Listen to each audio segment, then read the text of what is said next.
right, here King Vic. Here we are, another episode, bro. Chef, yes, how sir. you been, dog? Excellent. I can't tell you how much positive things happen in my life, man. Straight up. It's been a crazy week. It's been a crazy week, dog. Crazy week. Where do you want to start, man? Where do you want to start? I mean, how was this past week for you, dog? You know what I mean? From the podcast. So when we say week, we start our week today. Yeah. How was it?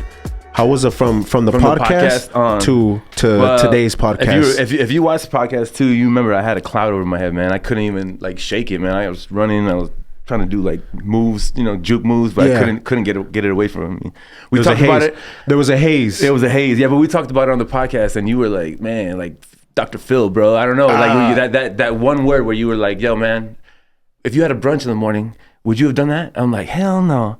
And then it clicked. Like, nah, man, I was enjoying myself. I was on vacation. You were celebrating. You know what I mean? So like, boom, it alleviated me right there, and I was able to just talk, bro. You know what I mean? So I was able to talk. The talking work, but like meditation, that's where it really. Yeah. When I sat down, that's what you was lacking a little bit last week. Oh, 1,000%, bro. I don't think I meditated for a while, bro. And really, that's what cleanses me as far as like my mental, as far as like my body, even like being like tight and stuff like that. So, yeah. Once I sat down, that definitely for sure. Mine's like, I gotta work out, dog. If I don't work out, I don't feel right.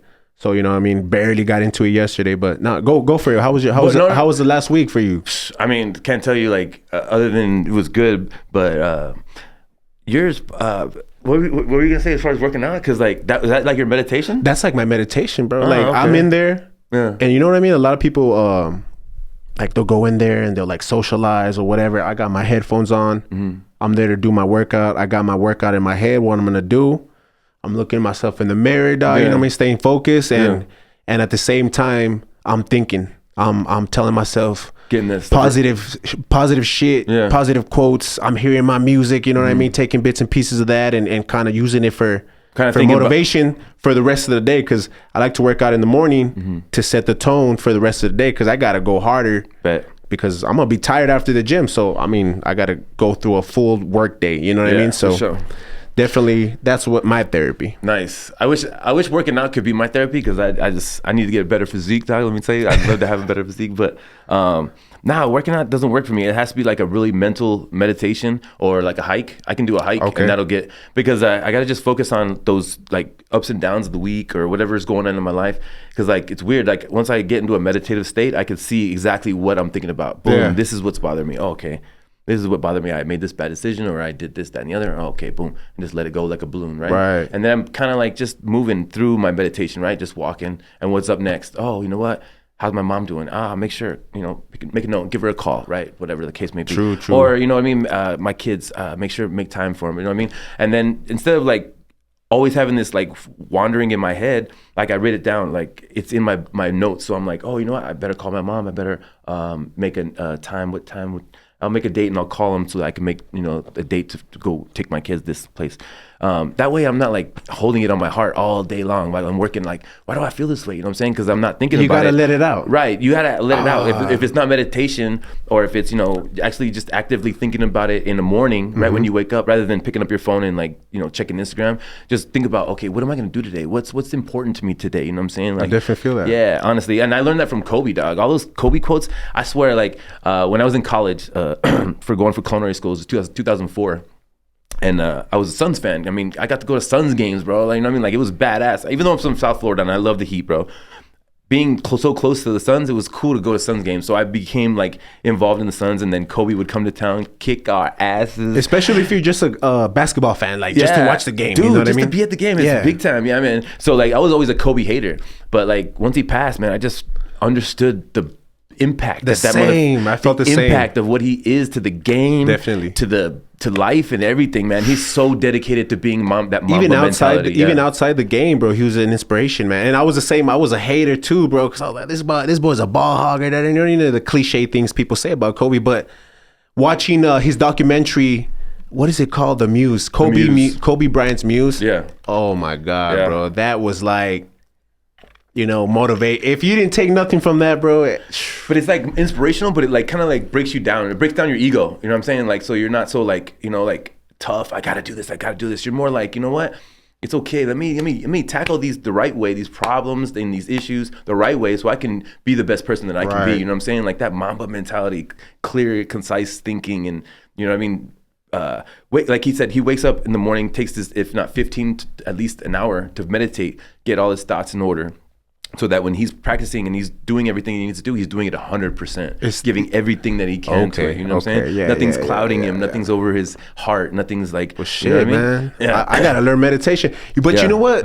That's like, I gotta learn meditation and you gotta get in the gym. Yeah, 1000%. Yeah. And so like that's another thing is mental. You know what I'm saying? Like all these things that we say we can't do or we can do or we should do, like it's all mental. You know what I'm saying? If you want to do it, you can do it. Like as far as working out, all I gotta do is make time for it. You know what I'm saying? I know homies that have like cards. You know what I mean? I can go work out with them. Even climbing gym. I like to go to the climbing gym. It's called Sessions. You ever been there? I've never been there though, but like, bro, I feel like upper body strength for sure. All body workout plus mental, because you're like trying to you're on a mountain basically. You know what I'm saying? You're like battling heights, battling, you know what I mean, like strength and stuff like that. It's a whole great workout. I'd recommend it. It's called Sessions off of Artcraft on the west side, far west side. Okay, cool. And then there's also cave climbing off of Executive.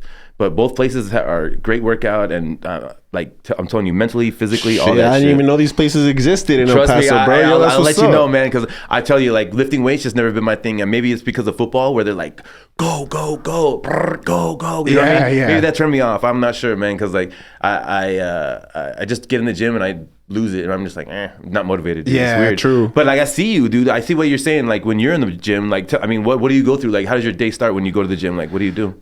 Wake up, eat breakfast. What do you eat? Like get my shit together. In particular? Yeah, I mean, I try to keep it carb friendly, bro. You know what I mean? Try to stay away from carbs because I'm you know what I mean? Like I come from a big family. Like my peoples are big. You know what I mean? My grandma was big and my dad's tall and he has family that's big. So I've always been a big dude, you know what I mean? Since a small kid.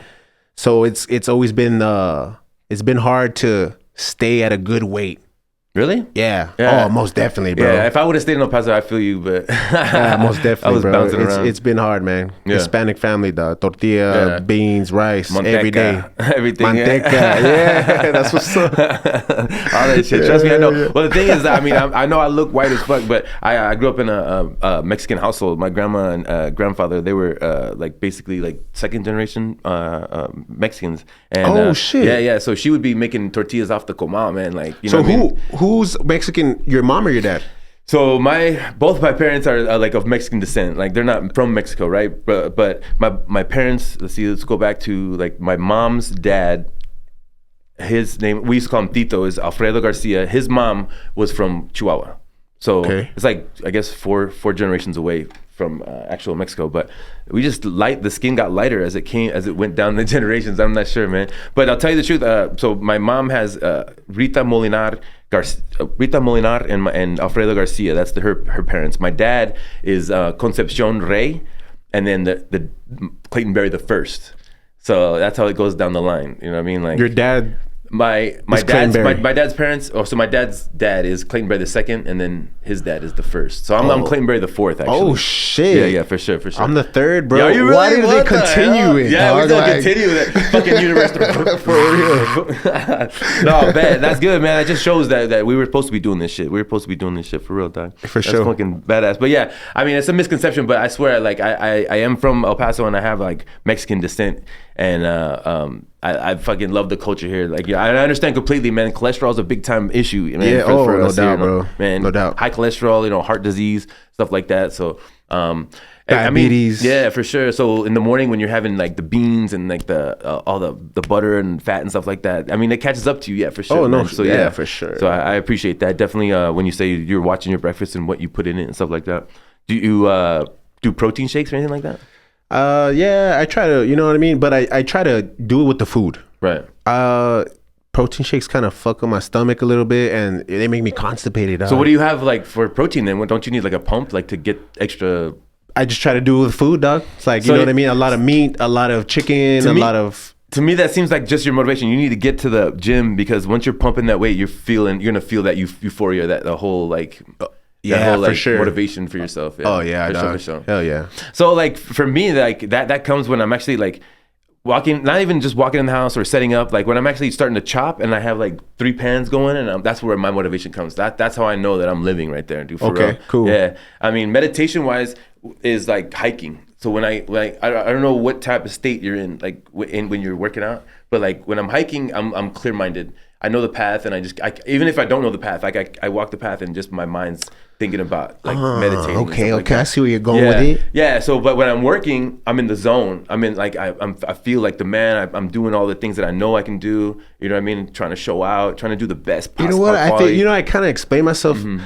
It's my therapy because it helps me de-stress. Definitely. Okay. But when I clear my head and when I kind of calm down is when I'm actually cutting hair down. Word? Yeah, because I'm like, I know I'm good at it. Yeah, you feel confident. Yeah, it's my most confident atmosphere is at the job. You know what I mean? Yeah, most definitely for sure. Mm-hmm. Even at the gym, I'd be doing certain, and I'm like, there's bigger dudes around me. You know what I mean? So that I can't be fully secure. You know what I mean? Sure.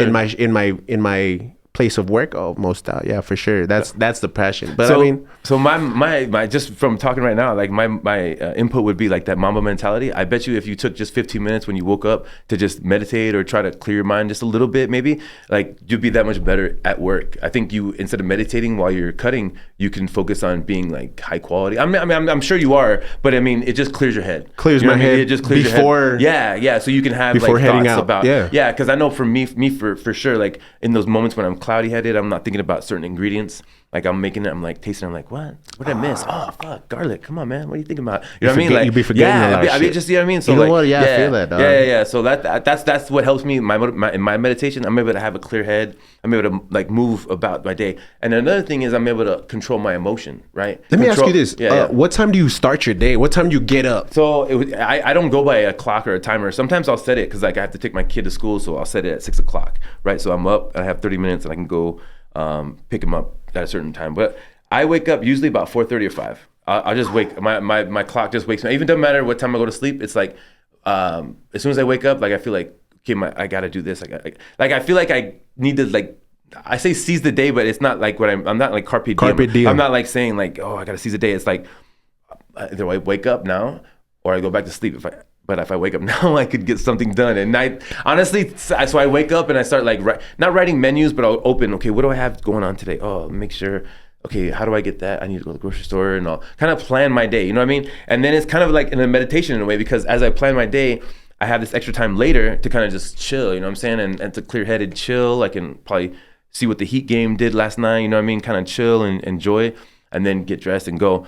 But if I wake up late, then I'm running, you know, and my mind's racing. You know what, like bro? That. That's definitely something. I'm not a cat, man. Like I don't get up super late, right? Sure. But like at the same time, to me, 4 a.m. That's like, yo, that's super early, dog. I know, dog. I know. You know what I mean? Mm-hmm. I've read up on a lot of billionaires, millionaires start their day at 4 o'clock, dog. Yeah. So you're a part of that 4 a.m. club. But not on purpose. Not like I'm thinking about being a billionaire. But yeah, I feel you, man. Yeah. But I'm saying, look, it's already instilled in you even before that, before you knew that. Well, yeah. And I've always told myself, there's not enough hours in the day. But shit, I'm fucking. You get up at 4, I get up at 7, 6:30. Yeah. You know what I mean? And that's the thing. If you go back, so the reason I do it and that it's subconscious is that Kobe talks about he talks about his whole day, man. Seriously, like so if you he talks about like I'm not gonna break it down. I don't know exactly the how the scale, but you wake up, you eat, you have these 15-minute increments where you do things, you half an hour here, half an hour there. I mean, you basically don't have much time to do things, so you have to wake up early to get all these things done. You know what I mean? And he practiced 3 times a day. Mm-hmm. He practiced for 3 hours 3 times a day, and then he had time to eat lunch, spend time with his kids, family, commercials, sleep, go breakfast. Whatever. You know what I mean? Yeah, and all that. And it wasn't anything like he was like, oh, I have to do this. It was like, no, I set my schedule and I can make sure that. What time are you going to sleep though? Ooh, that's different. See, that's the thing. Like my mind goes. So like as I get home, like yesterday, it was a long day, right? I got home and I was thinking, should I get something to eat? Isn't it late? Nah. So I got home and basically stayed up until about like 11:45 midnight. Yeah. You got up at 4 this morning too? Yeah. Well, I got up at 5. Yo, this guy's an animal. Stop playing. Nah. See, this guy's an animal. No, but the thing is like, it's not. I'm not like. First of all, I live alone, dog. So I don't have my kids to like play with. I don't have my like wife to like wind down with and stuff like that. So I'm on my own thoughts, you know what I mean? So like what I think about is progression, and like that's all I want per se, you know what I'm saying? So if I feel like, oh, I'm gonna go get drunk, or I'm gonna go hang out at District, or I'm gonna do this, you know what I mean? Like it's good and it's relaxing, but like I really don't like doing that, because I really feel like the progression is where it's at. And maybe I don't feel it now, but like tell you 3 years ago, I was eating Taco Bell like a lot, bro. I was eating that $5 box a lot, bro. I'm telling you, a lot. And now that I can get whatever I want to eat, you know, I respect that. You know what I'm saying? I respect that a lot, and I don't want to go back to those $5 boxes no more. You know what I'm saying? So that progression is positive. It's what I want out of life. You know what I'm saying? So that's just my motivation. You know what I'm saying? Like other people have other motivations, though. I'm not docking that. I'd love to help people. That's why I'm doing this podcast. So I hope they get the kind of vigor that I get, because I'm not doing it to show out to nobody. Hopefully it is to my kids later in life, you know what I mean? But I'm not doing it. I'm doing it for myself, because I see the momentum. Every time I put in work, that shit comes back. Every time I'm kind to people, that shit comes back. Because I'm telling you, like at Costco, people didn't really like me, and I didn't really like people, bro. And I just kind of flipped my script, and I said, you know what? Even though they don't like me, I'm gonna be kind to them every single time. Oh, that's perfect. You brought it up, yeah, bro. Well, what? Because I've been thinking about this, man. Yeah. Is that like when you go on this new positive trip? Yeah. Right. Mm-hmm. You're taking accountability for the actions that you used to do, or you used to act. Yeah. So you try to be this person, mm-hmm. and then people around you are like, "Ah, you're corny, dog," or "You're on your high horse," or which is typical, sure. Like too positive. Yeah, yeah. But when I was that fucking asshole, it was a problem too. You know what I mean? So like how. I can feel it. Yeah. Well, I mean, I think it's maybe like for us as human beings, it could be subconsciously too. You're feeling like, okay, I'm changing. Is that me? Is that the real me? Am I faking jacks? You know what I'm saying? So that's subconscious, but like on the real, like you're doing something actively to reprogram yourself, because we go through life and we're programmed by our parents, by our grandparents, by society to act a certain way. You know what I'm saying? Like when I was taking the city bus to school, like I was like, fuck, man, why do I gotta take the city bus? Why can't I just take a bus, or why can't my parents drop me off? You know what I'm saying? So you get these attitudes because of the circumstances you're in, you know what I'm saying? Yeah. But later in life, you realize, you know, now I'm an adult, I can control all this shit. I don't have to take the city bus if I don't want to, you know what I'm saying? So, I mean, it's about reprogramming the program that you had to go through, you know what I mean? So like when I turned kind, or like I started thinking of more like being kind sucks, because like you'll be kind to somebody and they're going to be disrespectful to your face. The hardest part about that is being kind in the face of disrespect, when you're like, you know what, you're right, I apologize, it's my fault.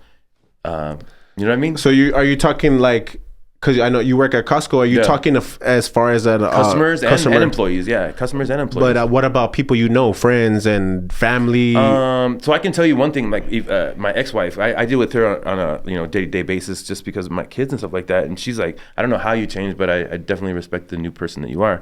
And that's like validation, you know what I mean? Because like she knows me 12 years, and for her to say that, like, yeah, you have changed, and you know, as far as your personality, not like my whole life, but like as far as my personality. And so I know that's a positive thing, you know what I'm saying? And I really haven't got anything. Like my brother, when we used to hang out, he used to kind of call me out and be like, yeah, well, who are you, fucking bullshitter, and stuff like that. And I'm like, okay, I could take that on the chin, because you know what? We grew up, we were fake it till you make it, or whatever you want to call it type of people, man. Working for my dad doing carpentry. I didn't know shit about carpentry, bro. But my dad was always like, you know, fake it till you make it. Pretend like you've done it for 100 times. I'm like, all right. Which is kind of... It's kind of disabling. What's that? As a kid, like being taught these values definitely. A little bit. You know what I mean? Oh yeah, like that's something. The reprogramming. I mean, who was your major influence when you were growing up? Like who was your like major person that you're like, damn, he's looking at, like not even looking out for. This is I mean, your dad, was it your dad or your grandpa, or? You know what, like, I'm not gonna cap, my dad for a good portion of my life was incarcerated, dog. Oh, is that right? Yeah, he was locked up. But I mean, you could still probably look up to him, though. Was he still your hero? I mean, who was that person? Who was that dude? My hero is my dad now. Yeah, okay, bet. Because he was incarcerated, he lived a wild life, you know what I mean? And now that when he got out, it wasn't necessarily like brand new person. No. He still went through trials and tribulations. he was still a young guy, you know what I mean? Early 30s or whatever. So he still made mistakes, but he turned his life around. Now, found Christ. And he, he's always been a provider for the family, dog. He's always was willing to give up his life to give ours a better chance. And you could tell he still wanted to wild out. No. Okay. I'm saying give up his life because he's a truck driver. Okay. So he's constantly out. You know what I mean? And he's always said, okay, because you know what I mean? I guess he's figured, since I made these mistakes early on in life, this is how I got to repay you guys, which sucks to say, but that's the way he deals with it. You know what I mean? But nah, man, my pops is right now, but coming up, that's what I'm saying. When you were young, 10, 8, who was influencing you the most? You know what, bro? That's the sad thing about it, man. I didn't really have that. I grew up in a household was kind of. It was 9 people in a 2-bedroom apartment. You know what I mean? There's alcoholism. I'm sorry about that. Yeah, man. So I mean, my uncle lived there. He was an alcoholic. My grandpa lived there. He was he had problems with drinking and you know what I mean, being out all sorts of hours, whatever. And then everybody else was a female. So it was 2 aunts. My grandma, my mom, me and my little brother, my uncle, and my grandpa. So were you the one looking out for everybody? I was the one I raised my brother, dog.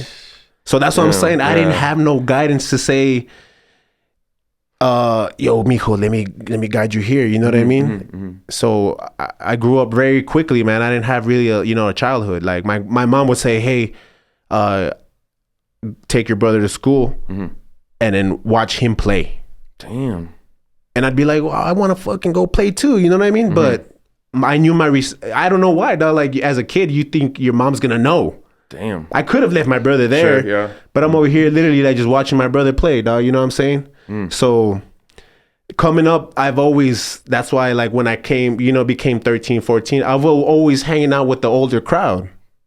You know what I'm saying? I was a young kid. They used to call me kid. Yeah. Because I was a little kid. Hanging out with these big older dudes, you know what I mean? So, yeah, man, there wasn't a lot of music. Music was my outlet, dog. I remember I was in 5th grade, and I heard "All Eyes on Me." I stole the rest in peace. Yeah, rest in peace. Stole the tape from my cousin. She didn't know, and then went home, got my own little my Walkman. Sheesh. Remember that shit? Hell yeah, dog. Put the tape in it, and I remember the first song was all I need in this life is sin is me and my girlfriend. So I was when I heard that, I was like, what is this, dog? You know what I mean? And it was game over after that, bro. So I started listening to a lot of heavy gangster rap, and I think that's kind of wasn't too good for me at a young age. What is that? So what do you think kind of influence gave us? Because I'm with you. I was with Mobb Deep, Nas, Jay-Z, Biggie, all that, dude. When I was coming up too. What do you think that did? Positive, negative influence, or what? Gave you a backbone, or what do you think? Oh yeah, for sure. Hell yeah, right? Backbone for sure. Yeah. Especially when you start.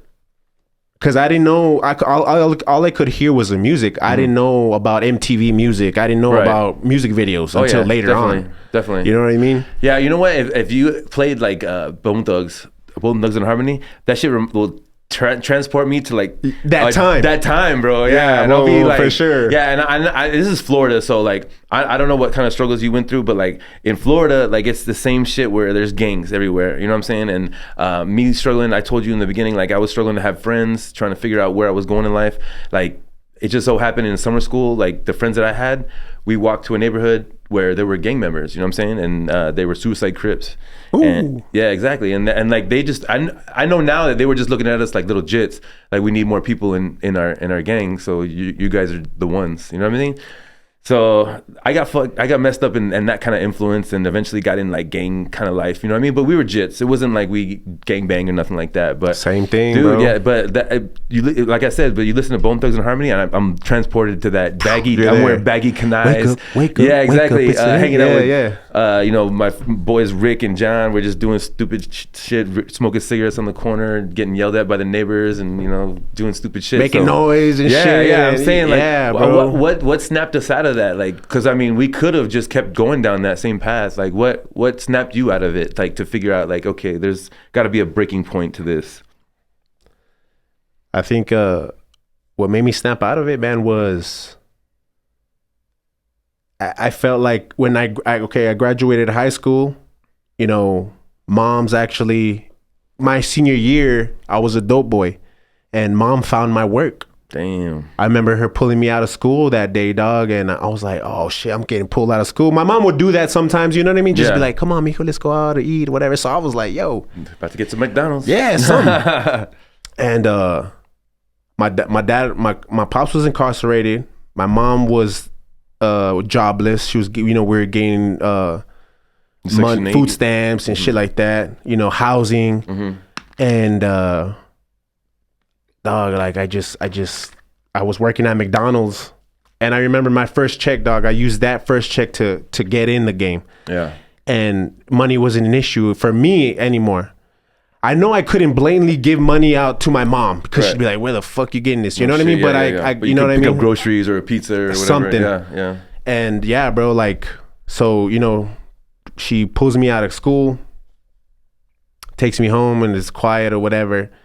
Goes into my room. My room's literally like tossed up, you know, sheets done from the, you know, she even pulled the sheets out, the TVs out the room, like my closet empty. And I'm like, what the fuck? Right. Goes to the restroom, drags my ass over there, and she opens up a shoebox, and it's like all my work, dog, and, you know, scales, baggies, and like about $800 worth of work and about $1,000 in cash. You know, I'm 18 years old, bro. Damn, this is 2004, you know? And she just looks at me in the face and she's like, do you owe this? Is this somebody's? And I was like, nah. She flushed it all down the toilet. Where, you know what I mean? I did, though. I did owe it, and that wasn't mine, you know what I'm saying? So I handled with that situation later on. Yeah. But I think at that point right there, dog, I felt like, and even maybe not even that point, but at that point right there, I knew that that lifestyle was going to get me caught up. Yeah. I knew that I had to change my perception on life, and it wasn't like it is in the music videos and in the music, you know what I mean? So it snapped me out of it. I wilded out for a good year after I got caught up, because I felt like it was just like me and my mom after that were just boom, boom, boom, boom, boom. So I was, you know, running away a lot. Dude, that sounds like the Biggie story, man. I was disappearing a lot, dog. You know, I was, I would go missing, you know what I mean? Yeah, for sure. Just out with the boys and just doing my shit. And I got with my girl, dog, and that's honestly, man, she's the one that was like, came from a good family, dog. And you know, how long you been with her? I've been with her 17 years. 17 years, damn. 17 years. That's fucking mad props. Mad props. For sure. You know what I'm saying? I did 12 with my lady, with my ex, and that was rough. So I know you fucking putting in work. Oh, and no doubt, bro. Big shout out to her for, you know, keeping you going, dude. Oh yeah, no doubt. Like, she's the one that's kind of grounded me, bro, and kind of like made me see, hey, you don't gotta be stuck here. You know what I mean? Like, you can go to school, you can do something better. You can. Yeah, man. And I didn't have, up until that point, I didn't have that in my head. I couldn't say that to myself, bro. I thought I was always gonna be stuck fucking Loma Land and North Loop, bro. You know what I mean? Because I've seen that shit happen, bro. I go down to the valley now, and I see some dudes still some of my boys out there, and I'm like, yo, bro, that's sad, dog. You know? Yeah, that's great perspective, dude. Because I see relationships now, and I look at them, and like I think I see like people just taking advantage of other. Really, they're just like in it for the little bit of time. Like, hey, we'll hang out, we'll party, we'll chill, and then we'll move on. I feel like that's the way people date these days. You know, they're not in it to motivate each other and get to a different higher plane and stuff like that. It's like just kind of playing around, goal oriented. You know what I mean? Yeah, that's motivating as fuck, man. That's cool as shit, dude. 17 years of that. That's cool, man. That's cool. Man. 17 years, and we've had. You know what I mean? Nothing's perfect, dog. Yeah, but definitely, man, I would not be here without her. Definitely. Damn. Well, kind of because I was asking you like what changed from your aspect, because I know like when I was going through that stage at 18, 19, 20, 21, it was kind of like I left Florida, so like I was forced to kind of give up that edgy kind of life, like hanging out with edgy people and doing drugs and stuff like that. I was kind of forced to kind of change because I was moved to El Paso, and then I was a loner and stuff like that. So what happened was like society kind of influenced me to be just bitter, bro. And I was just living like a bitter kind of life. You know what I'm saying? Like I don't need to talk to you. I don't care about this. I just don't really want this. I want a culinary, or I want to get my business degree. So like in 17, I got my business degree because I was like, you know what? I want to do this. You know what I mean? It was more like, I kind of want to open a restaurant, you know what I mean? That was my main focus, but like, it was more like, I want to do this. And the only thing I'm trying to figure out, because you said your wife helped you snap out of it.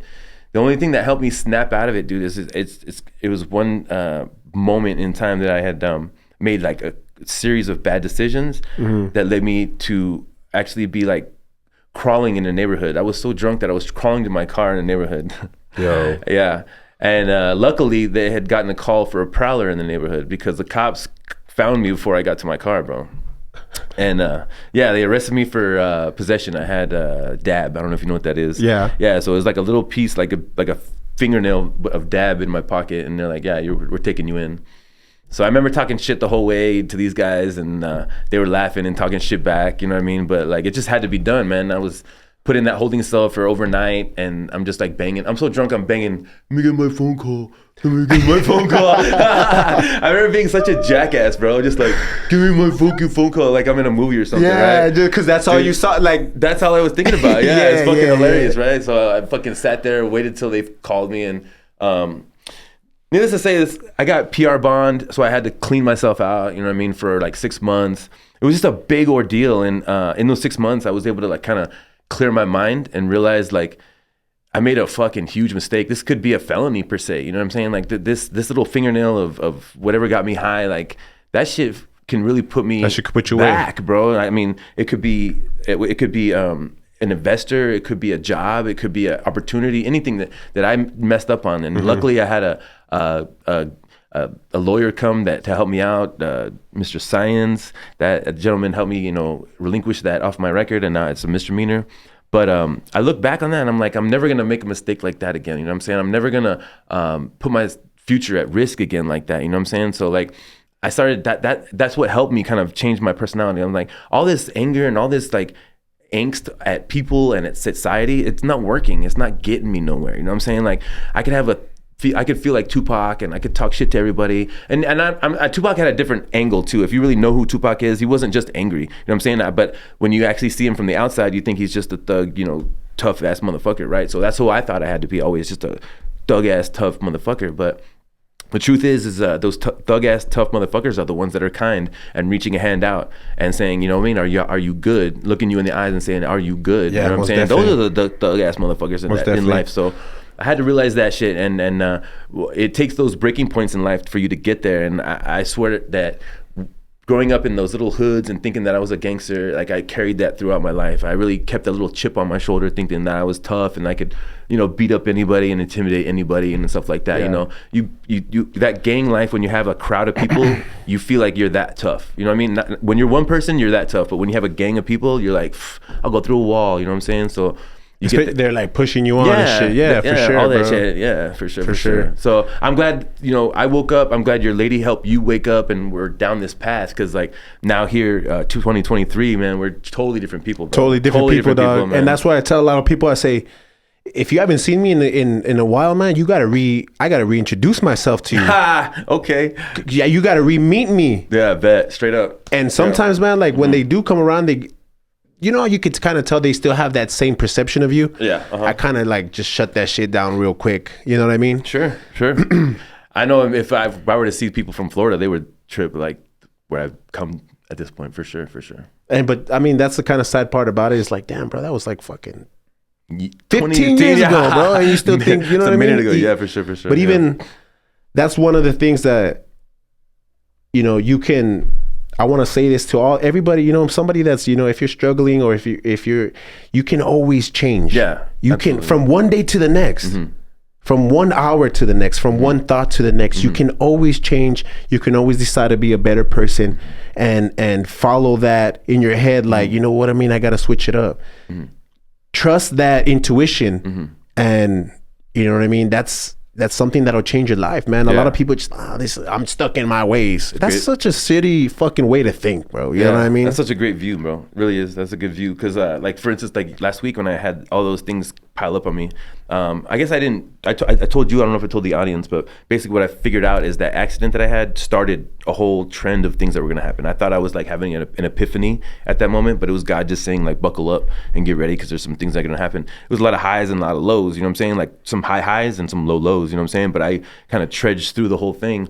And in the end of it, God. Yeah, in the end of it, like the human aspect comes out of it because you're dealing with so much, you know what I'm saying? It's like your plate is so full that you end up reverting back to those angry moments, like fuck everybody, you know what I mean? Like, you know, disrespect me, raw, you know what I'm saying? Like, but you got to realize that's the devil fucking coming out of you. The devil trying to bring that out of you, you know what I'm saying? So you got to breathe, man. That meditation I did, I'm telling you, I posted it. It's Transform Your Mind by Dr. Dispenza.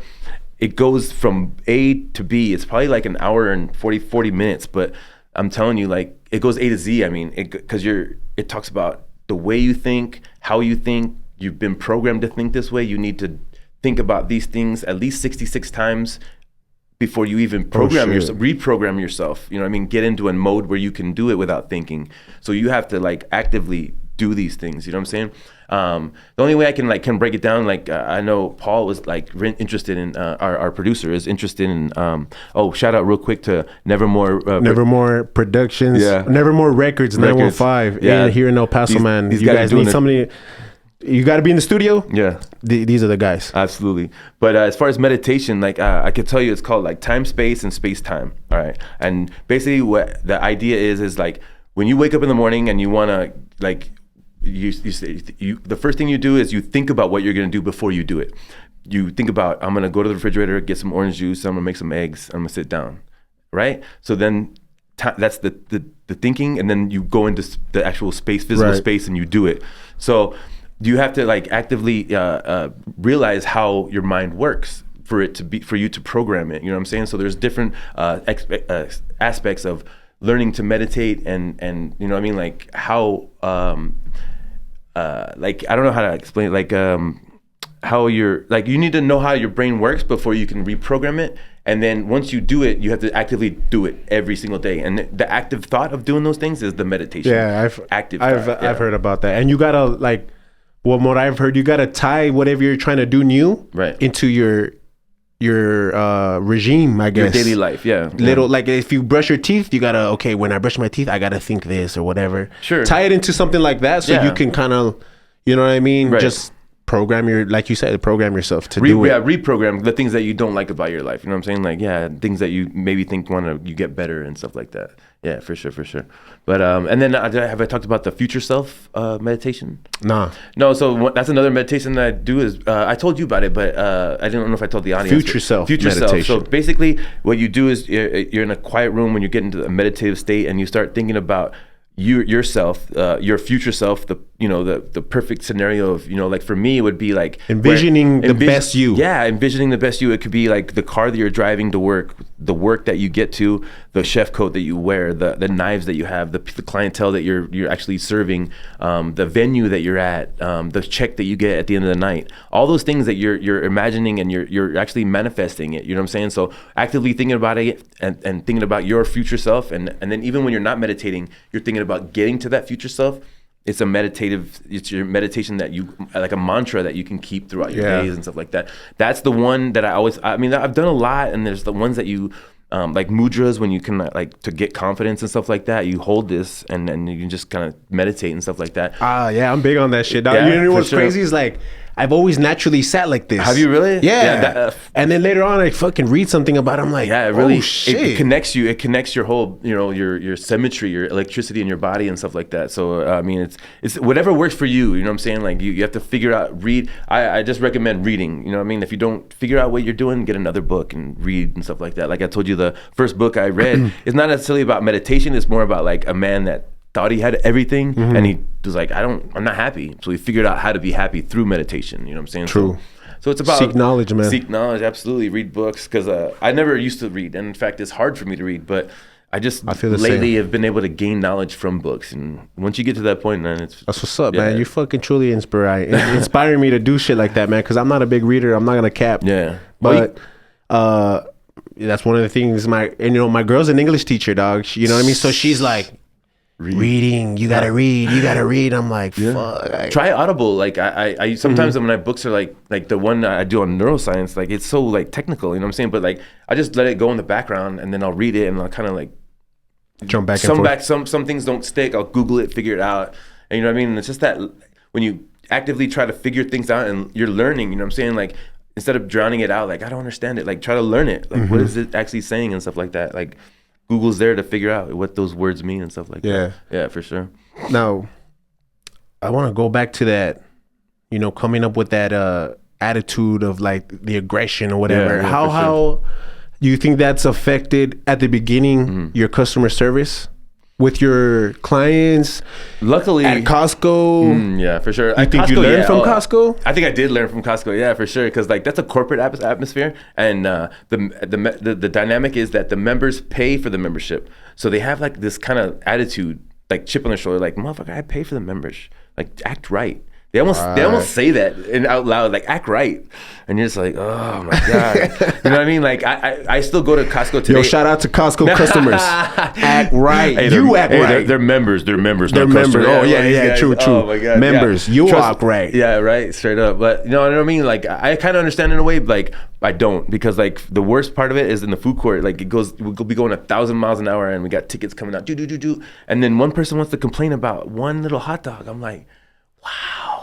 That's gotta be, your world must be like this small, man. Like seriously, like you're having a bad day. Yeah, you must be having a bad day. I'll just throw a hot dog at them. You know what I mean? Like it's just, Costco's a different place, man. And I always try to tell people, because I'll see, like especially in the food court, I'll see that person, and like I'm like, dude, don't let it get to you, man. Like if you could just endure, do 5 hours and go home. You're just like throwing energy. I'm just like, shit. If I just grab you, like just do the 5 hours and go home, bro. Like, and don't take it with you. Just know that you clock in, you're gonna get shit on, but it's a bad atmosphere because it's low skill as far as like management. So like these guys aren't really taking care of you as far as how hard you're working, and you know, the balance of power and stuff like that. So it's tough, man. It's mentally and not physically, but mentally wearing on you. You know what I'm saying? You're a small pawn in the corporate world, bro, which time, sucks. Man. You know what I mean? Everybody gets paid a lot, so they're all like, what do you call they expect a lot. You know what I mean? Like I've been here, I expect that. So it's, you know what I mean? It's like a lot of people, man. It's a lot of personalities over there. So it's tough. It's tough. Corporate atmosphere. True. Yeah. True. I'm glad to get out of it, just because I'm an entrepreneur where I like to work by myself. So it's been tough. Like you said, what have I learned? It's like how to work with different personalities, like right next to you all the time. And then also like the members, like when they're doing that right in your face, like, where's my hot dog? And you're like, you don't see me going like 1,000 miles an hour. Instead of saying that and just saying, oh, you know what? I apologize. I am working a little bit fast, but you know, are you next? And let me help you. Oh, you're not next. You know what? Let me help this person because they're next. And you know what I mean? That really goes a lot further, dog. Yeah. I know it's like passive aggressive, but like it really goes a lot further, because when you give it back to them, boom, they're ready to just fire you, bro. They're, all right, I'm gonna tell your manager, and then boom, your manager's like, yo, I'm sorry, man, the member's calling you out. I gotta dock you. This is one. You know what I mean? Like, but it's not even your fault though. But that's corporate, dog. If the member says, and you're like, well, and you're like, sorry, bro. You know what I mean? Wow. Just one of them things. You know what I'm saying? Yeah. So yeah, you gotta act right, man. That's crazy, dog. Yeah, that's crazy. But I mean, okay, so like, your customers, your clients, you know, your through your chefing business and shit, like I'm sure your customer service has to be like fucking spectacular, because you're going into these people's houses. Yeah. Have you ever had the experience where they're kind of like in a bad mood? Because you know what I mean? Yeah. They're getting off of work and they're, you know what I mean? I don't think I've ever had any bad experiences. I've never really had like bad attitudes or anything. The only one is I want to be specific, but this one client would always just I don't know how to explain it, like her children are always like coughing out loud without covering their mouth, and then like it was like she was always like yelling at them. They were like fighting and stuff like that, so I'd just be like uncomfortable. You know what I mean? I'm just like, what's going on? I'll just finish. But I never really got any like anger from people, or like, you know, I had to deal with anything too bad. True. I'm glad. Thank God. You know what I mean? Yeah, for sure. Yeah. Not after that. Sure. What about? But I'm sure when they sit in your seat, have you ever like got somebody that said, "Fuck, you fucked up my hair" or something like that? I mean, you know what, bro? Like, maybe at the beginning I've had some unsatisfactory clients. Maybe they didn't but I always like try to be like, look, if you don't know what the fuck you want, I mean, how do you expect me to know? You know what I'm saying? Like, if you're trying to explain it to me, I'd be like, search something up, dog. Show me a picture. You know what I mean? But it also too is like, you showing me a picture, but your hair might not be the same texture. You're showing me a model on fucking GQ magazine. Yeah, right. And you're not knows that. If they shaded it in. Yeah, you know what I'm saying? But I mean, customer service to me, I feel like, dog, I did call centers for like 5 years, bro. Yeah. So on the phone, I'm like, how can I help you? You know what I mean? Being corny as fuck. You got a phone voice? Or what? Man. So I think I think that helped me. You know what I mean? Have customer service. And even at my first job, like I worked at McDonald's when I was like 16, 17 years old. I would always be like, hey, what's up? How can I help you? And they'd be like, my manager would be like, hey, you got to smile at the customer. You know what I mean? You got to make them feel like, I'm like, they're already here. Like, you know what I mean? Right, so I'm there like, how can I help you? With my fake smile. And now I mean, that kind of, I've always had that customer service. So when I started becoming a barber, it was like money on hand. So now I'm like, hey, sir, nice to meet you. Yeah. How can I help you? Sit down. Let me take care of you. Providing that. And I think that's what sets the studio or like barber apart from getting a haircut. You know what I'm saying? Like, barbers understand that you want to have customer service. They want you to sit down, be comfortable, and they pay the money to get that comfortable chair. They have all the right equipment. You said you spent $1,000 on your equipment. Over. You know what I'm saying? That's the service. That's customer service. And then beyond your rapport, as far as your attitude and being nice personality, that's just the cherries on top, man. Seriously, because barber business. I mean, I remember in Florida, like I'd go in a Puerto Rican shop to get my cut. It was a long line, man. But this dude was so badass, like charging, I bet 15 back in the day, whatever. But I mean, it's about customer service that he would just get those cuts done and then boom, badass cut one after another. You know what I'm saying? So I wouldn't say none to you. Wouldn't say none, not a freaking word to you, bro. And you know what? I think like nowadays, I think that's the vibe. With the younger generation is that they let their Instagram followers and because some of these dudes, I mean, they're badass, you know? Yeah. But they're not greeting you at the door. They're not like, hey, how can I, you know what I mean? What do you want? Do you want to do something different? Hey, let me throw in a hot towel or, let me just say, even talking to them, making them feel, you know. So that's where you're giving game right there though, because there's probably somebody sitting at a shop right now. Maybe they have a cut, maybe they don't have a cut. They're like, nah, that's my style. What I mean, like, if they want to cut for me, like, this is where I'm at. And that's cool. That's fine, right? And that's where I'm going with this. That's cool. Do you, be you. But if you want to set yourself apart, and customer service is where you set yourself apart, you got to do those things. Yeah. Meet them at the door. Ask them how their day's doing. You know what I mean? And that's what I'm talking about. Look, to everybody listening, if you're a barber or whatever, I am not talking to anybody in particular. Right. You know what I'm saying? If you feel that's the way you're going to conduct business, hey, you're an artist. Conduct your business that way. Exactly. This is just a little gem from a dude that used to be that way to now going the extra mile. And how to get those extra dollars. And how to get those extra dollars and how to get those new clients. Because if you have a client that's paying you top dollar, his friends have top dollar money too. So he's going to refer you to you, not because of your cut, but the extras that customer service, the value. That is where the value is held. Yeah. Because everybody, I think what's the standard, like 30, 35, 40? You know what? I mean, for an appointment? Right. Trust, I know. I mean, like I talk to guys at Costco. I mean, people who are like, you know, don't care about getting a haircut. They're like, oh, I spent $45 for a haircut. I'm like, it's kind of like a standard now. You know what I'm saying? So, I mean, you got to set yourself apart. You got to figure it out. You know what I mean? What's going to set you apart? And also, what's going to make you the one that they want to go to? You know what I'm saying? Like, because there's so many barber shops and barbers around town. Are you on IG? Are you getting your hustle on IG? Are you posting pictures every day? Are you showing the different cuts, styles that you can do? Because like those are the things that set you apart too on your IG page, when it's not just the same fade over and over and over again. Diversity. I want to shout out one dude. I'm gonna get his name right, but basically this barber has a page, and he's doing things the right way.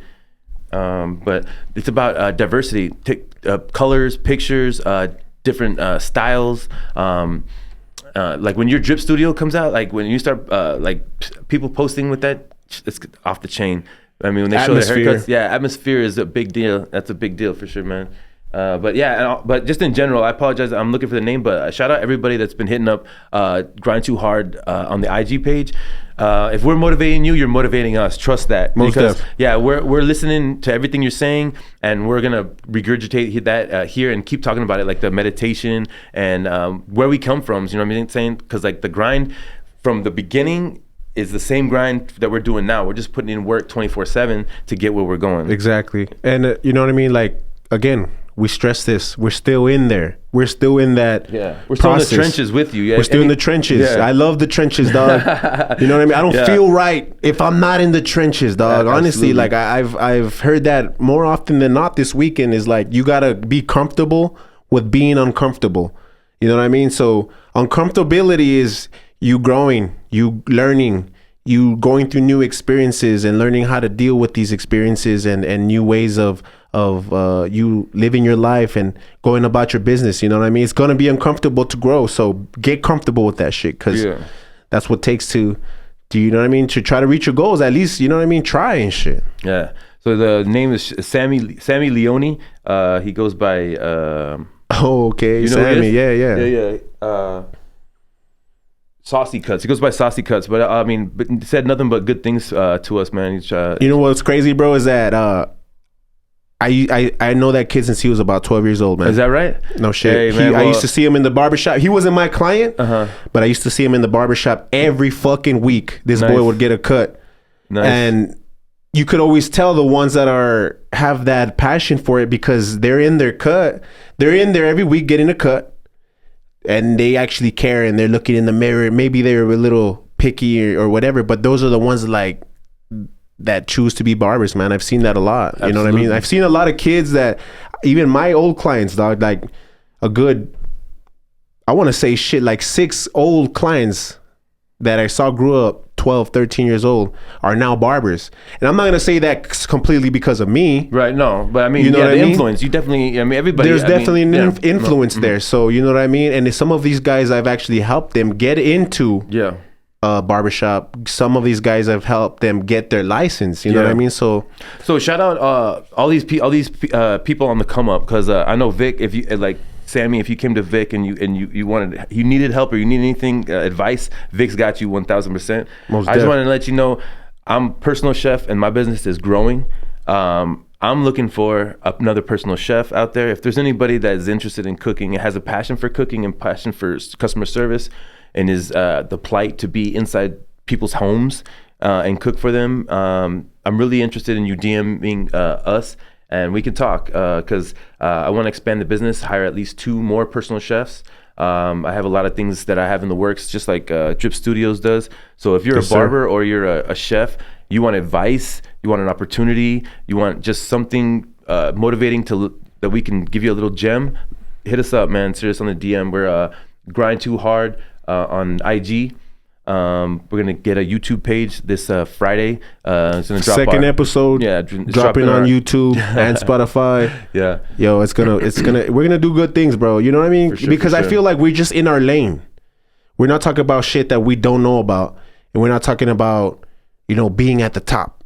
No, because we're still on our way there. You know what I'm saying? We're just taking you guys with us. Whoever wants to go with us. We're just taking you guys with us, and We got a lot of ups and downs that we've been through, so we're giving out those gems so that you don't have to go through them. I want to give another shout out to I said I would, man. My boy Sauce Gotti, dog. Okay. Sauce Gotti, he I've known him for a minute too, and he recently got his own little barber studio, and I want to congratulate that dude big time, man. He's doing it up. Blessings to you, bro. I just want to give you a shout out because he actually gave me some words of inspiration, man. You know what I mean?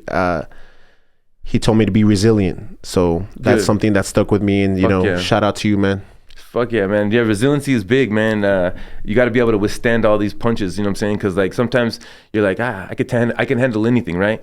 But those punches come in combos, man. Boom, boom, boom, boom. You know what, too, bro? It's like when you're going through shit, or not necessarily, because I don't like to be putting my shit out there. Right. So I might be going through something and people don't know. Sure. Yeah, we all do that for sure. And it's those like the people that do just send their little piece of advice or just send a few kind words, man. To me, that's like, you know what I mean? That's love right there. Yeah, for real. That makes a difference in people's lives. If you feel it and you want to send it as far as like motivation or love, send that shit, because I bet you're somewhere in the universe, they're going to feel it. I have like at least 2 different IG friends that follow me on my chef page, J Red and Brando. These 2 gentlemen I do not know personally. I'm sorry, it's like we never met physically, like personally, like in real world. It's just somebody on IG that I think maybe Brando was trying to promote his album at one time, and then we crossed paths, and then just bouncing information back and forth, you know, like motivation back and forth, and boom, like we just hit it off, man. I swear to God, one of his songs, his first songs that he dropped was called Change Up,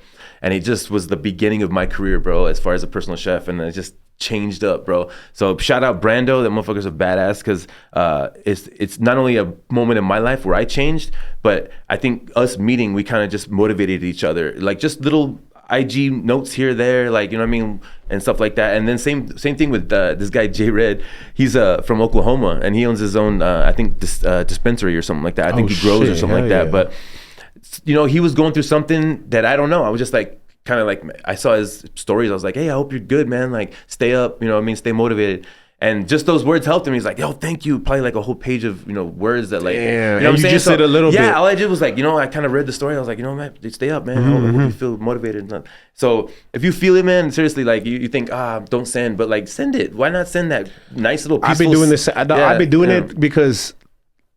Not to say like, oh, well, I expect it later, but I know it will. For sure. So I just be throwing it out. Sometimes I might get it from that person, and sometimes I'll get it from another avenue. You know what I mean? So or something, another situation that falls into my place to where I'm like, yo, this is all that love. You know what I mean? Yeah, I'm like reciprocating now. Yeah, definitely got reciprocate love 1,000%. But what do you, I mean, so talking to, I know you raised your prices last week, dog. So I want to get into that, bro. I want to get into that because we talked about it a lot. We talked about it a lot. Yeah, and I got a lot of feedback. You were kind of like on the edge about it. Not on edge, but I'm saying you were kind of like withholding a little bit. So what happens is, I just want to be clear with the audience, because I got a lot of feedback. So what happens is I started 3 years ago. When I first started, I didn't have any clients, right? 0 clients. So then I started at $50 an hour, and I was, you know, marketing and trying to get in people's homes. And when I was working for 3 hours for these, you know, clients, $150 is a lot of money, and it still is a lot of money. So I personally, that's my view, right? So when I charge people, I'm not taking into account what they make and what their, you know, job is and stuff like that. I'm just taking care of me, right? I'm just taking care of me. You know what I'm saying? So I go into their home, they accept me as a person, as a chef. They call me chef, and you know, they love my food. So it's all working hand in hand, right? But years go by, and now I'm a business person. Like, I have this clientele base. I have menus up the wazoo. I have people calling me, and I'm telling them I'm booked. You know what I mean? And it's just, what happens is in economy is about supply and demand.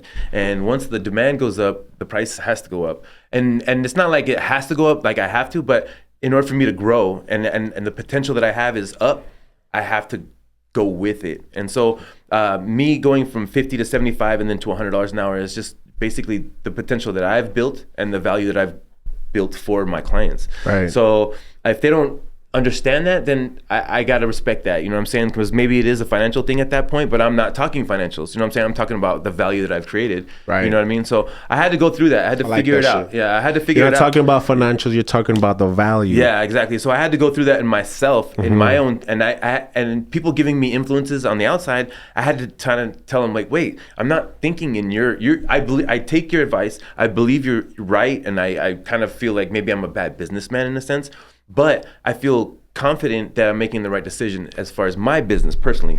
And now with all the major influences from people talking about the value and my menus that I've created and built and stuff like that, these are things that I've built and I'm very confident in, and I can walk in your house and cook it without thinking. So yeah, I'm sorry, my value is a little bit up, and I'd like to make more money not because I want to buy more things, but I want to grow the business. I want to hire more chefs. I want to have a central location so where the chefs just come and pick up their equipment, go to the home, and then they come back, drop it off. And I'm the one there, you know, coordinating the whole situation. Yeah. You know what I mean? And you know what? I feel like a lot of clients, when you do tell them that, you know, like, hey, man, you know, unfortunately, I got to raise my price or whatever, they automatically, they're gonna automatically go there to where the vacations and lucrative money spending. I think that's what they see automatically. You know what I mean? They don't see like, okay, what is he doing different? What is he taking more time? Is he, you know what I mean? Okay, since when he started off, has the value of the service gone up? You know what I mean? So that's good points. No, that's true. The clientele's point of view. Yeah, I think definitely. You know what I mean? And I can tell you, just so I could be upfront and clear with the audience, that one of my clients, Mr. Schwartz, basically, I talked to him last night, and he was saying goodnight, and I was just like, hey, Mr. Schwartz, do you mind if I just talk to you real quick? This week has been a week where I've been thinking about, my business, and people are talking about like price and stuff like that. I was wondering what you think about $50 an hour that I charge you. And he's like, well, I think it's kind of low, but I mean, I don't. And the conversation basically went to, we've had a chef before, and I thought she was overvalued, right? And I was like, oh, okay, well, what would you think about me charging you $100 an hour for my services? He's like, you deserve it, Clayton. Dog. Boom. Yeah, so that was validity, and you and other people had told me about that and had like expressed that to me. But it's like when you go and ask that girl out, like you have the inhibition, you have the angst, and your mind plays tricks on you, like all these bad scenarios. You know what I'm saying? So what you have to do is just be confident in yourself and confident that you're bringing the right product. And then when you talk to him confidently. The worst thing that can happen is him saying, you know what, I can't pay you $100 an hour, and then you part ways. Gives you an open slot for me to hire because I'm in demand. That's the reason that I'm asking. In demand, yeah. The reason that I'm asking is because I want to grow the business. Are you with me growing the business? And are you with me growing with me in actuality? And then he's potentially saying, no, I'm not. And then, okay, well, I'll look elsewhere for growth then, and I appreciate the time we've had together. Boom. And there's nothing wrong with that shit right business, there, man. That's business. That is business. But luckily it went the other direction where he was saying, that you deserve it. And I was like, okay, so May 1st, we'll just go in. And yes, like, absolutely, And without a doubt, there was no like, like scared. He was like, you deserve it, Clayton. I was like, wow, just floored, completely like respect. You know what I mean? All it does is make me want to work harder, honestly. Like, swear to God. Same, bro. Yeah. Same. So definitely, dog. Like, I think I've had that struggle with bringing that topic up too, man. But I feel for the most part that even what I am now, a lot of barbers, and they're like, you should be up more, dog. Right. You know what I'm saying? But I think so it's easy to go one direction and say, I'm gonna up my prices and I'm gonna talk to my clients. But if you're gonna up your prices, you're gonna up your marketing game too then. Stop playing, okay? Let's not like talk about money only, right? You got to put in more work. You got to do more marketing. And I'm not talking about you, Vic. I'm talking about the audience too. Sure. I apologize. But like I'm saying, you got to fucking put in that work. It's about marketing. It's about IG, that free marketing, learning about what LinkedIn is, maybe making your own podcast. I mean, whatever the case may be, but put in the work and then, make these decisions to maybe raise your prices. But don't think about like, oh, I'm going to have dinner after that, or I'm gonna go on vacation. At the same time, I'm gonna go on vacation. It's like, no, you asked for this. Now you got to put in more work. It's like, oh, you ready for that? Yeah, are you ready for that too? And also, so at the same time, like let that client see those new utensils. Oh, yes, now you got a new jacket. New jacket. 1,000%. Now you got new knives. Yes. Now you got new clippers. Yes. Now you got a new cape. Oh, your fucking aftershave is different now, bro. Like, let the client see that because they're paying. They're gonna think like, in a way, like, okay, like he's got new shit. Like I helped that happen. Yeah. You know what I mean? So absolutely. Don't just have the same old service and then expect what everybody else is getting just because they're charging more. Doesn't mean that, you know what I mean, you're up to par with that shit. You know what I mean? Kind of analyze like, all right, like. Yeah, I mean, I don't know if you stay up with the market trends or anything like that, but as far as like chefs go, I'm trying to see what chefs are doing out there. I'm always trying to find like personal chefs, what they're doing in Florida, what they're doing in San Antonio, what's different to what I can bring. Like mostly it's just like gold leaf and stuff like that, you know what I mean? Yeah. But like, I mean, I can replicate these things. They putting gold leaf on steaks, man. I'm like, damn. I like that shit though. I like it too, man. I seen that shit on. That's a little extra to me. The most expensive is. Have you ever seen that show with 2 Chainz? Salt Baby bro, doing that shit's man. fucking crazy. I think it's a little extra, you know what I mean? But for my taste, I'll take a beef Wellington or like a steak au poivre, you know, something a little bit different. But, you know, but to each their own.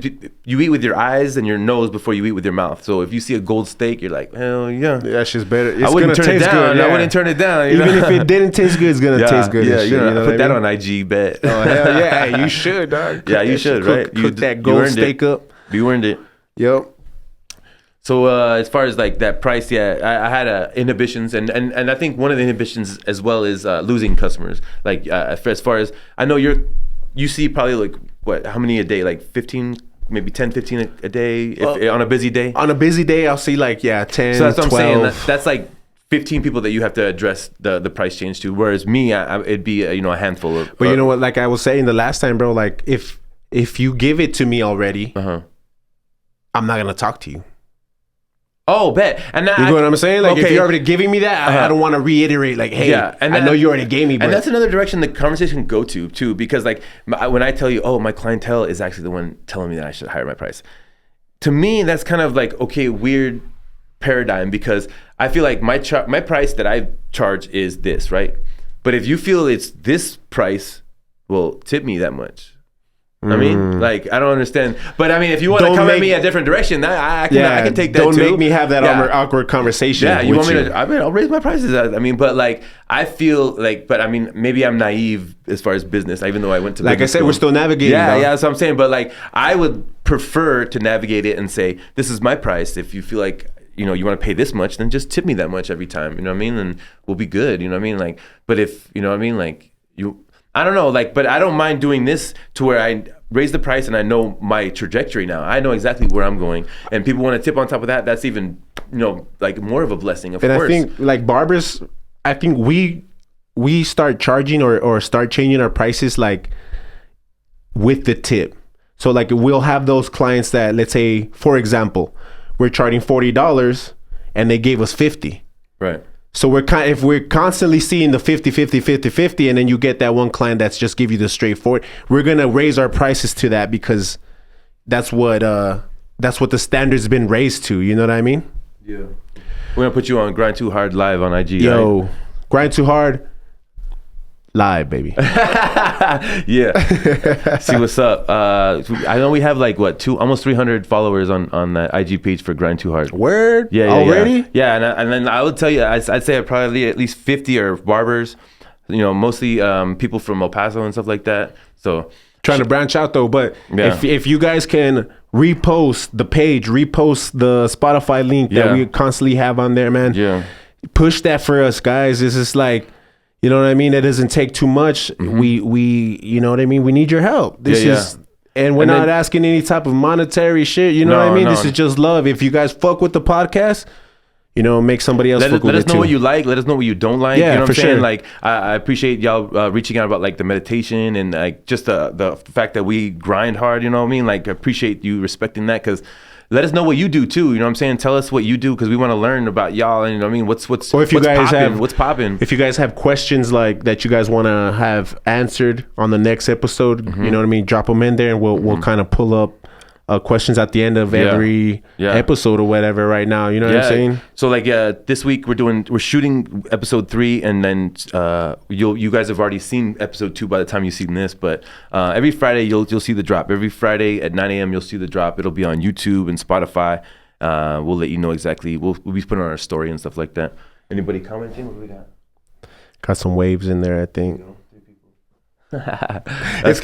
It's kind of like like you're live, but it's only like 3 people and shit. Yeah, but they're watching though. It's like they're here though. Like, you know what I'm saying? Like they're watching and shit. It's like, but later on we got to get that, 100 views. That's what we're pushing for. Yeah. We definitely want to like what we're talking. I think we're talking mostly to El Paso, maybe or even further. But like, hopefully we could talk to a lot more people, man. Because like the inspiration that I get, I want to push to y'all, because like the inspiration I get is from like Gary Vee and like these entrepreneurs that just go out there and just like push and push and push, and you're gonna lose a lot. Like I'm telling you, I told you before, like you're gonna get a couple L's, man, but those days and weeks when you get the W's that just chain together, man, I'm telling you, you're gonna fucking love it. You're gonna enjoy it. Those L stands for lessons, man, not losses. 1,000, yeah, absolutely. And the things don't happen to you, they happen for you. Exactly, man. You gotta realize that. Even those bad moments where you're thinking like, man, why?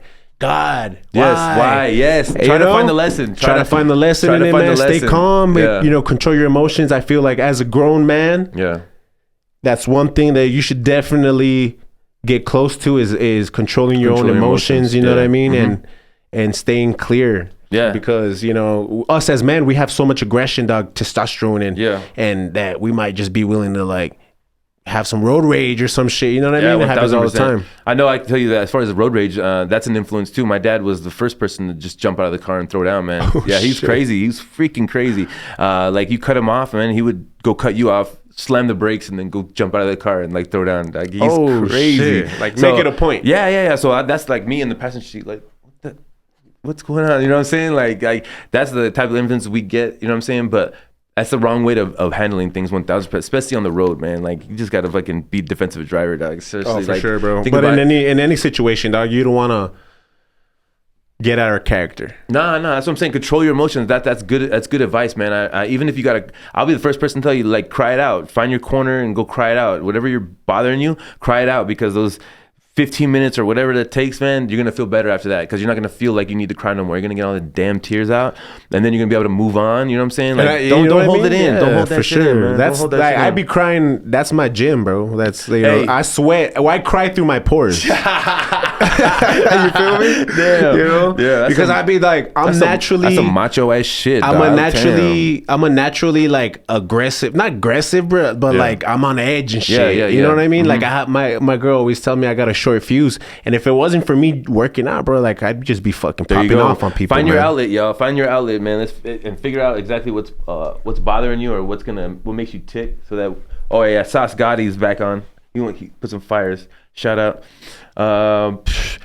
What else? What do we got today, man? Anything else we want to talk about today? We wanted to talk about musical inspiration. Like, I talked about Wu-Tang. So, like, who was your major influence? Who would you listen to that just got you riled up about life? Like, as far, like, in the game now, then, when? Right now, so back then, Wu for me, and right now, Wu. But, like, Kanye is a close second. Honestly, like Kanye really puts me in a mode where I can handle anything in life. Seriously. True. Yeah. I got like a good 3 though. Yeah. My first, I mean, obviously I was into, you know, Tupac a lot, because that was the first what I heard of like real rap, gangster rap. Yeah. But like after that, DMX, man, my boy X, you know what I mean? That was really like, but that was kind of like the negative about. Oh, like it was like it was too like made me want to fucking jack a car at 15. You know what I mean? That's where my mentality was. Yeah. But later on, I think now I'm just gonna jump into now, man. I think Young Dolph, dog. Young Dolph, damn. Young Dolph, bro, because he did it all individually. You know what I mean? He didn't sign to no record label.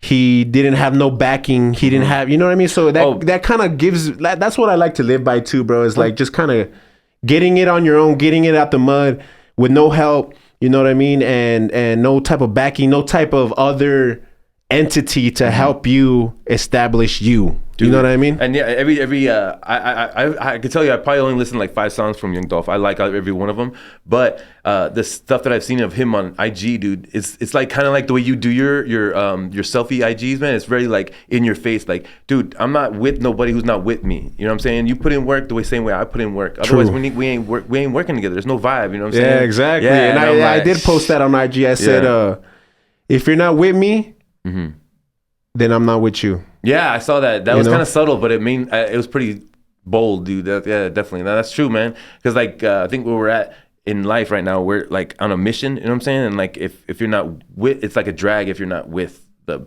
program. You know what I'm saying? Where we're going in. I'm not necessarily like you're in the way, or if you're not with me, you're against me. But I just like, if you're not with me, just get out the way. Yeah, you know what I mean? I got no, and you know what I mean? I feel like that's kind of like hurt a lot of old relationships, old friendships that I've had, bro. And unfortunately, you know what I mean? I just had to, and sometimes like I run into those friends or whatever. And like I said, I feel like I got to reintroduce myself because it's like, it's so different from how it was a couple years ago, dog. You know what I'm saying? Sure, and it kind of like, it makes me feel good because I know that I'm not that person anymore. Yeah. But it kind of fucking puts me in a place where like, damn, bro, like,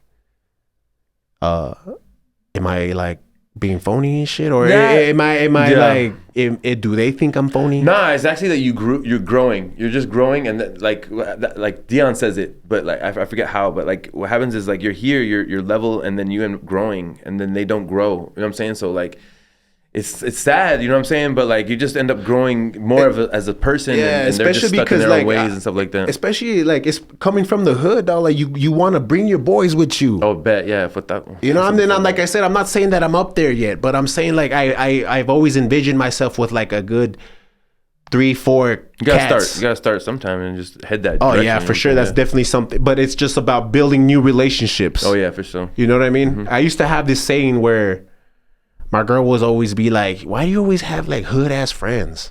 I'd be like, that's me, baby. That's my people. That's my peoples right there in my DMX voice. Yeah. But now it's like, nah, like I'm not saying like hood people or people from the hood are always stuck, or it's a what I mean? No, it's a mentality. But if the mentality is still there, I can't fuck with that anymore. I'm from the hood, but I'm not about the hood. Yeah. You know what I mean? And then also it's the hood, but also like as we get older, like into the 2021, it's the party life. So it's like the hood plus the party life plus the freedom, and like it's like all that's intertwined. I respect that you're in that phase, but like I'm just not in that phase. You know what I'm saying? Like make your decision or bad decisions or whatever decisions. True. Like I'm just not in that phase no more. You know what I'm saying? Like, and then hopefully it's reciprocal respect though. You know what I'm saying? Like I just can't make those mistakes no more. You know what I'm saying? Do you have a lot of younger friends? I tend to have younger friends. I don't know why. But you know what I mean?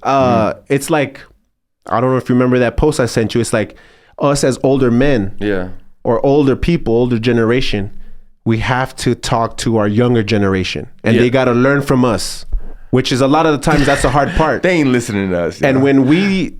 That's why we're doing a podcast. So hopefully if they want to listen, they can listen. But we in turn have to listen to the younger generation too, dog. So we could tell our older generation. 1000%. I would love. What's good. My thing is I love conversation, man. I love conversation. But then when I'm talking and I feel like I'm preaching, I'm like, that sucks. You know what I'm saying? Like, that's so I you can feel the vibe. I feel like an old head sometimes. You know what I'm saying? So I just kind of whatever. No, I'll do my thing. You know what I'm saying? But I hopefully my thing is this is what happened. Like I did 3 years of work and I got to a certain point. So I feel like me doing the podcast, like maybe give some validity when I'm actually talking, they'll maybe listen a little bit more. You know what I'm saying? Like just because if they just listen a little bit, like I tell people over and over and over again, there's a book that talks about meditation, or actually if it's not even meditation, it's about personal freedom.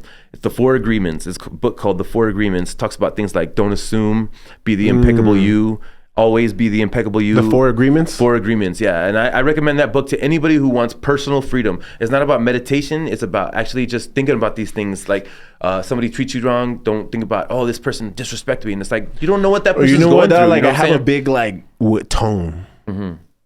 Tone? Okay. Like what did he mean by that? Like, you know when they say something, but they say certain way? But that's... I read into that a lot. Or even through... I am so bad at that, dog. Mm-hmm. So like, if I don't respond back to you, it's probably because like I got that like tone off of it or whatever. You know what I mean? So it's, I do definitely have a struggle with that as far as like misreading certain shit that's said or, you know what I mean? I'm still like dealing with that also, you know what I mean? But I think that's kind of like the same thing I do. Like I feel like at a certain point somebody's disrespecting me and it's over. Like, oh man, what did I do wrong? Yeah, fuck this guy. It shouldn't be like that, man. It really shouldn't. Like that's the part of that book, the 4 Agreements, is like you don't know what that person's going through. Like, is he jealous of you?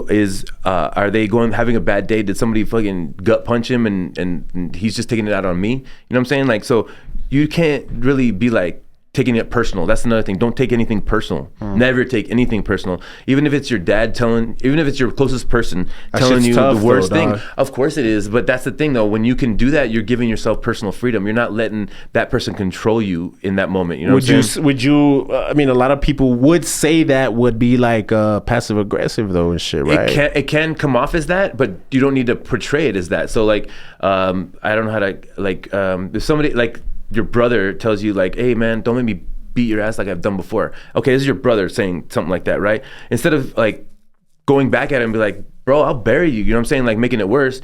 You just kind of let it go. You know what I mean? Hey, peace, love, and stay up. If you ever want to talk again, let me know. Yeah, God bless you. Yeah, absolutely. And it's passive aggressive. You call it that.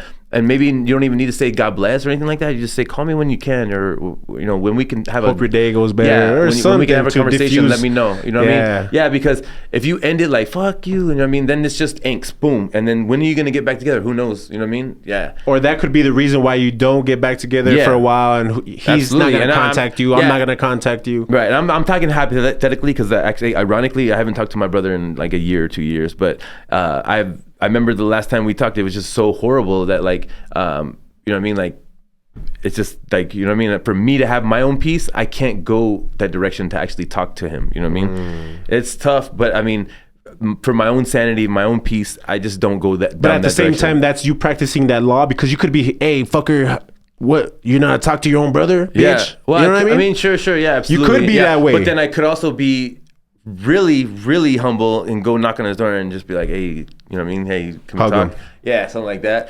But you know what I mean? It takes a lot, dog. It takes a lot to do shit like that. He lives here in town? Yeah, he lives here in town, dog.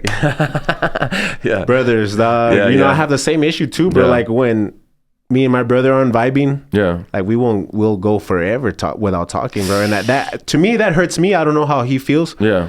Because I know he has a lot of stuff going on, but like you know, at the same time, bro, this is my little G, you know, my little dog. So I'm telling you, it's the same. I groomed this motherfucker. My brother, I mean, those summers when we both had no friends, we were playing video games and you know, eating ramen noodles on the couch. You know what I'm saying? So it's just we grow older and like, you know what I mean? Like I think what happens is like, you know what I mean? We grow apart. Like you have your own freedoms. He does his life, and then I do my life, and then. You know, like we start comparing each other. We're no longer that person that but even though we've changed separately, we expect that person to be like, oh, my little bro, And when that's not the case sometimes. Or, you know what I mean? Oh, that my cousin or whatever. Yeah. You know what I mean? So yeah, I think we could probably do a whole nother podcast on stuff like that. That's something for another episode. But like definitely sew up those relationships, because like when I talk about meditation and clearing up your head and all those things you're thinking about, all those relationships that you severed up, and you know, even if it's like a horrible situation, it's good to maybe you pick up the phone call or pick up the phone or send a message. Just, hey, hope you're doing well. Hope the family's good. I really, you know, think that we could get back together, or not even like get back, but like hang out or whatever, you know, sending peace. Sending peace really helps. You know what I'm saying? Like, who knows? You know what I mean? I that's my advice, definitely, for sure. But I think, man, this podcast ran this shit went by again, fast, bro. Man. I hope we covered some good topics and good you know, information for y'all. Please hit us up on the IG if you have anything that you did like or didn't like. Let's talk about it, and we'll bring it up on the next podcast for sure. Yeah, for sure. I just want to leave you guys with something that I heard. It's greatness is meant for those who persistently pursue their dreams every day. So greatness is meant for everybody, not just people with success, people with money, you know what I mean? People with like flashy cars, whatever. No, if you have a dream and you're pursuing it every day consistently, then you're living greatness right now at the moment. So man, with that being said, hell yeah, man, that's what's up, man. That's deep as hell. That's a good way to go out, man. Thank you for that, Vic. Another one, my boy. That's what's up, man. Straight up. Hey, we'll do it again. We're doing, dog. We in there, dog. We gonna be doing this shit, man. Y'all stay motivated, stay positive. Motivated. Yo, peace. EPTX, stay up. Man, this is good, man. I love this shit, bro. This is dope.